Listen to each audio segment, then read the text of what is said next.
In this example, we're going to look at how to set up a simple motion tween. You see the ball that moves back and forth across the bottom of the screen. It also blurs in the middle. So there's two issues that we're going to have to look at to be able to set this up. One is how to set up a motion tween and how to structure the graphics to make it possible. And in addition, we need to look at the motion editor tool and how that might be used to make refinements and adjustments to any animation we've created. Okay, I'm going to emulate the animation of the gray circle down below by starting with a graphic that's an oval shape. I have an orange fill, a black outline. We see my line weight down here, and we're also using the stippled line type. Once I've drawn that circle on the stage, this is just simply a graphic. I'm going to go ahead and move it around so that it's not quite so close to the top of the screen. You'll notice I've also set this up on its own unique layer. At the main timeline, you really want to make a great effort to organize all of your objects so that they're sitting in their own unique layer.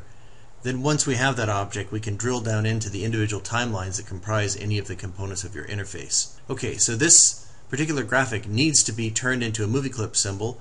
I can right click and pull down to where it says convert to symbol, or you could also press F8. I'm going to give this the name OD_motion because it's at this level that I'm going to apply my animation. Once we have that symbol set up, you'll see it shows up inside our library. When we double click, we see the unique timeline that is associated with this particular object, OD_motion. We still need to package this graphic up one more time for this to be able to be animated. I'm going to right click and convert to symbol, or once again you could press F8. We're going to give this the name OD_graphic. Click OK. Notice it's also a movie clip. And once again, if we double click on this and open it up, there's another timeline down at this level. We're not really going to take advantage of that, but it's at this level you see the simple graphic. We can confirm that by moving the graphics around as opposed to a level above where it's going to all move together. If we're all the way down inside here, you'll notice now we're in scene 1 inside the object called OD motion, and inside of that is an object called OD graphic, and inside of that is our simple graphic. A graphic must be packaged up as a movie clip or graphic object to be able to be animated. I have it selected now. I'm going to go to the Insert pull-down menu and apply a motion tween. It'll automatically lay in here the number of frames that fits with the frame rate of the scene. Our file has been set up as 24 frames per second.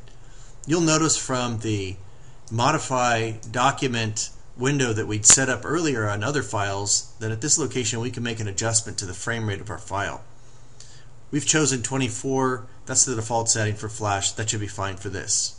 If I move my playback head out to frame 24, I can now select the orange dot and drag it across the screen. I'm holding down the Shift key to constrain motion.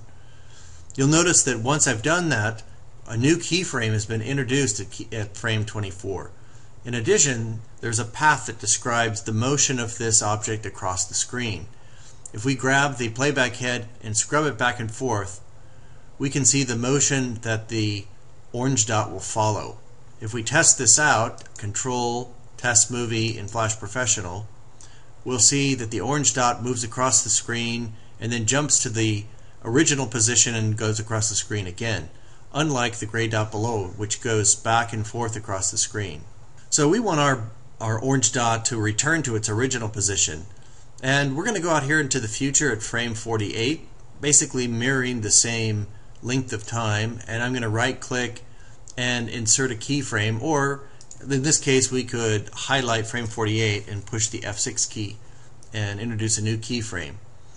Now if I pull the playback head all the way over here to frame 48, you notice that my orange dot has not moved. I have the keyframe available, but I've not repositioned the graphic. So I'm going to select it and once again hold on the Shift key and drag my orange dot all the way over so that it sits right on top of its original position. We should notice now if we scrub the playback head back and forth that the orange dot moves to the left side and then returns to its original position on the right side. Let's go ahead and test this out. Control Test Movie in Flash Professional. We'll see that the ball moves really slowly back and forth across the screen. Okay, what I'd like to do is get it to move at the same rate as the gray ball or dot down below. If I want to cause my animation to occur more quickly, we can go ahead and grab the end of the animation frame span, click and drag, and we could have this now last only 24 frames. You'll notice that it automatically scales the space between all of our individual keyframes. If we scrub the playback head back and forth, you'll notice that it does the same thing it did previously, but it's going to be doing it in half the time. Now I want to have this blur in the middle. If we go to our window pull down menu, we can find something called the motion editor. We see here at basic motion the properties that go with the X and Y position. We could also look at rotation at this point, and this is the profile that represents where something is on the screen. We could come in here and select and reposition a keyframe right inside the motion editor and thus refine the placement of any geometry in our scene. You also notice if we pull down in this particular dialog, other values that could be animated or changed over time, including the distortion of the object, any kind of color effects, and filters that might be applied. Right in the middle of my forward and backward sequence across the screen, I'm going to apply a motion blur. That's found inside filters. I'm going to select the plus sign and find blur, and once inside here, we'll see automatically by default it's applied a blur of 5 pixels. It'll be that 5 pixels constantly throughout the full animation. So what we want to do is increase that amount here in the middle to something a little more substantial. You'll notice the X and Y directions are both locked. In this case, we might want to unlock that so that we could cause the blur in the horizontal direction to be slightly larger, and possibly in the opposite direction, maybe not blurred at all. Let's come back to frame 1, and at this point I'm going to have a blur of nothing, and at the opposite side at frame 12 we're going to also set a blur of nothing.